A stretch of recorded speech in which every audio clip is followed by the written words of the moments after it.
গুৱাহাটীৰ বানপানীৰ ওপৰত এইকেইদিন বহুত মানুহে বহুত ডাঙৰ ডাঙৰ কথা কোৱা শুনিলোঁ। আমি ইমান ডাঙৰ কথাবোৰ নাযাওঁ, এটা সৰু কথা মই দেখুৱাম এতিয়া, আপোনালোকে চাব। কালি নে পৰহি মুখ্যমন্ত্ৰীয়ে একদম কাৰা নিৰ্দেশ দিলে যে নলা নৰ্দমা পটাপট চাফা কৰিব লাগে।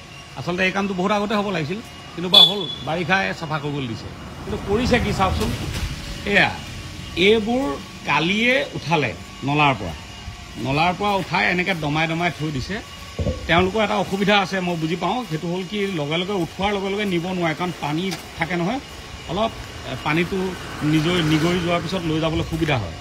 কিন্তু কালি এনেকৈ থৈ দিলে, লগত এখন নিয়া গাড়ী নাই, আজি ৰাতি বৰষুণ দিলে, কথা সেই একেডালেই হ'ল। এই গোটেই গেলা গেলা পানীবোৰ এতিয়া ৰাস্তাটোলৈ আহিছে, আকৌ নলালৈ গুচি গৈছে, আৰু দুদিনলৈকে যেতিয়া এইবোৰ নুঠাবহি নহয়, আকৌ সোমাই গুচি যাব। চৰকাৰী ধন এসোপা খৰচ হ'ব, কিন্তু তাৰ ফলাফল একো নোলায়। এতিয়া কথা হ'ল, এই মুখ্যমন্ত্ৰীজনে এইবোৰ কাম চাই থাকিবই নি?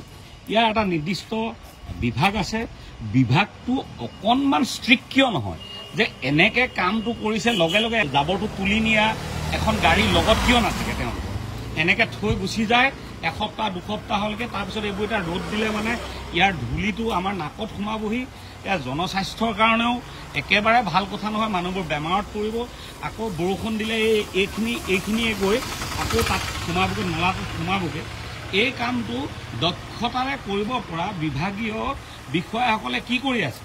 আমি অকল মন্ত্ৰী বিধায়কলৈ দুখটো ঠেলি দিওঁ, কিন্তু এইটোতো পইচা দিয়া হৈছে।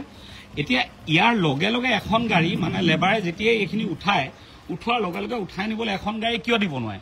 নে তেওঁলোকক দিয়া পইচাটো কম হৈছে, যাৰ কাৰণে তেওঁলোকে এখন গাড়ীয়ে চব কাম কৰি থাকে?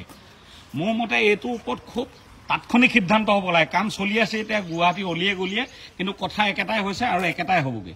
মই সকলোকে অনুৰোধ জনাইছোঁ, ভিডিঅ'টো শ্বেয়াৰ কৰি দিয়ক, যি বিভাগীয় কৰ্তৃপক্ষ তেওঁলোকৰ ওচৰ যাতে পায়গৈ।